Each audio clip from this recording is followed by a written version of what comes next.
दोस्तों नमस्कार। मैं श्यामनाथ यादव मेटकरवादी।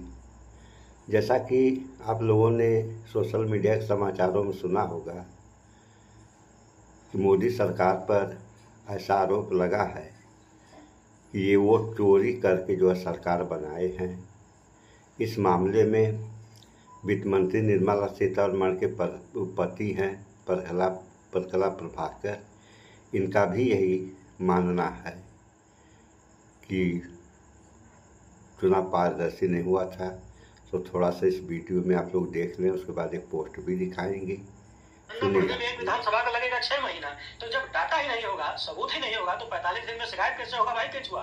प्रकला प्रभाकर ने कहा कि चुनाव आयोग की निष्क्रियता और उसकी छुपाने की कला मामले को उलझा रही। और जब 2024 के चुनाव में विपक्षी दलों ने फॉर्म 17C को पब्लिक करने की मांग की तो चुनाव आयोग ने इनकार कर दिया था। फॉर्म 17C वोटिंग के बाद चुनावी एजेंटों को दिया जाता है और बीजेपी ने चुनाव आयोग का बचाव करते हुए कहा था कि कानून इसकी अनुमति नहीं देता है। सवाल यह है कि अगर बीजेपी की जीत वास्तव में निष्पक्ष थी तो वो पारदर्शिता की मांग क्यों नहीं करती। अगर महामानव ईमानदार हैं तो अपनी जीत पर किसी भी तरीके का दाग क्यों लगने दे रहे हैं। काहे चोरी का ठप्पा लेकर घूम रहे हैं, लेकिन ऐसा हो नहीं रहा। दूसरी तरफ उन्हीं की सरकार में मंत्री निर्मला सीतारमण के पति का दावा है कि 2024 के लोकसभा चुनाव में कई राज्यों की काउंटिंग और वोटिंग के आंकड़ों में जबरदस्त अंतर देखा गया। यानी वोट डाले गए कुछ और, गिने गए कुछ और। उड़ीसा में बीजू जनता दल ने कहा था कि वोटिंग खत्म होने के बाद रात 11 बजे तक आखिरी वोट और मतगणना के आंकड़ों में 15% से 30% का अंतर था। आंध्र प्रदेश में अंतर 12.5% से ज्यादा था। हरियाणा और महाराष्ट्र में भी 4% से 12% तक का अंतर था। और ये डिफरेंस इतना बड़ा है कि 0.5% का अंतर भी किसी सीट का नतीजा बदल सकता है। पूर्व मुख्य निर्वाचन आयुक्त SY कुरैशी ने कहा था कि उनके कार्यकाल में इतने बड़े पैमाने पर आंकड़ों की हेराफेरी कभी नहीं देखी गई। अगर तकनीकी और प्रक्रिया वही थी तो ये अंतर क्यों है। मगर ये केवल राजनीतिक दलों की लड़ाई नहीं है। प्रकला प्रभाकर ने कहा है कि ये हर भारतीय नागरिक का अधिकार है कि उसका वोट सही तरीके से दर्ज हो और गिना जाए। अगर वोटर लिस्ट में गड़बड़ियां हैं, अगर ईवीएम में फॉल्ट है और चुनाव आयोग ईमानदारी नहीं दिखाता है तो ये लोकतंत्र की नींव को कमजोर करने वाला है। उन्होंने कहा कि हमें इस बात की परवाह नहीं कि कौन जीतता है या कौन हारता है, लेकिन हम चाहते हैं कि प्रक्रिया पूरी तरह से विश्वसनीय हो। लेकिन प्रक्रिया पर ही सवाल उठ रहे हैं तो जीतने वाला दल कितना भी दावा करे, उसकी जीत पर हमेशा सवाल होंगे। प्रभाकर ने कहा कि बिहार SIR में सुप्रीम कोर्ट के आदेश से बहुत ज्यादा उम्मीद लगाने की जरूरत नहीं है। इलेक्टोरल बॉन्ड जैसे मामलों में देरी और दूसरे मुद्दों पर कोर्ट का रवैया बहुत अच्छा नहीं रहा है। उन्होंने बार बार ये कहा कि वोटर लिस्ट में इतनी ज्यादा गड़बड़ियां हैं कि इस देश के लोकतंत्र के लिए आपातकाल जैसी स्थिति। आपातकाल याद रखिएगा, अभी हाल ही में नरेंद्र मोदी और उनकी पार्टी आपातकाल का ढोल पीट रही थी। ऐसी स्थिति में लोकसभा को भंग करने और नई निष्पक्ष वोटर लिस्ट के आधार पर फिर से चुनाव कराने की मांग सही है।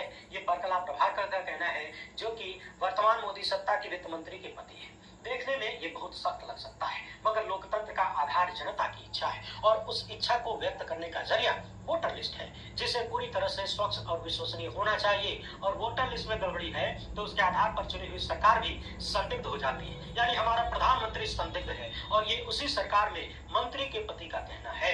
अब सवाल ये है कि ये होगा कैसे। क्या चुनाव आयोग को जवाबदेह बनाने से काम चल जाएगा? क्या विपक्षी दलों का विरोध पर्याप्त है?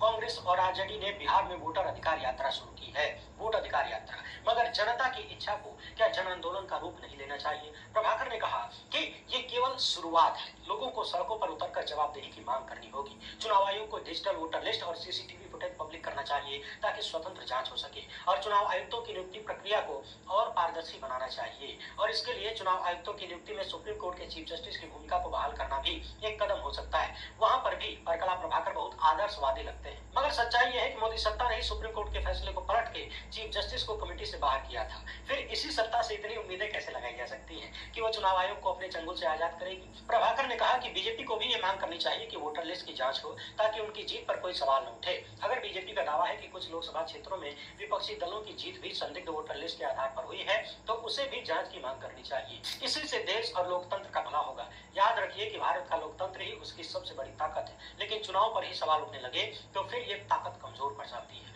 राहुल गांधी का महादेवपुरा खुलासा, बिहार SIR पर सुप्रीम कोर्ट का हस्तक्षेप और सिविल सोसाइटी का सक्रिय होना सिर्फ एक शुरुआत है।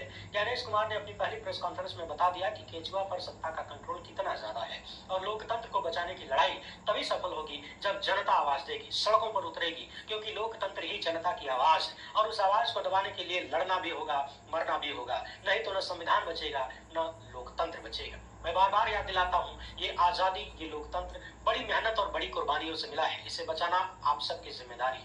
वीडियो को ज्यादा से ज्यादा लोगों तक पहुँचाएं। आप लोगों ने तो ये प्रकला प्रभाकर जो हैं, ये यही होगा अगर कल अर्थशास्त्री भी हैं, तो ऐसे लोग तो झूठ बोलेंगे नहीं।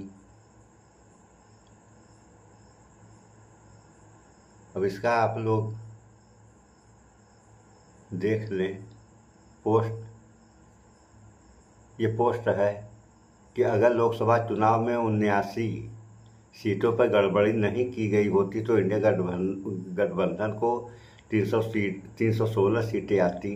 यह कहना है मोदी सरकार में मंत्री निर्मला सीतारमण के पति प्रकला प्रभाकर का। ये पोस्ट देख रहे हैं आप लोग। तो इतने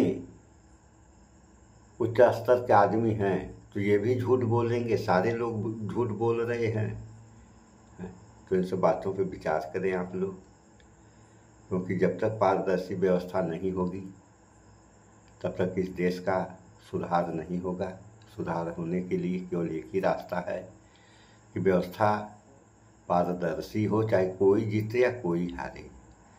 अब अगर किसी को मिल गई कुर्सी और वो कहे कि अब जिंदगी भर मैं ही बेईमानी से बना रहा हूँ, तब तो देश का कबाड़ निकल जाएगा। सो इन सब बातों पर विचार करें आप लोग। इस वीडियो में इतना ही। स्वच्छता अपनाएं, शुद्ध खाएं, स्वस्थ रहें, शिक्षित बने। जय विज्ञान, जय संविधान। नमस्कार।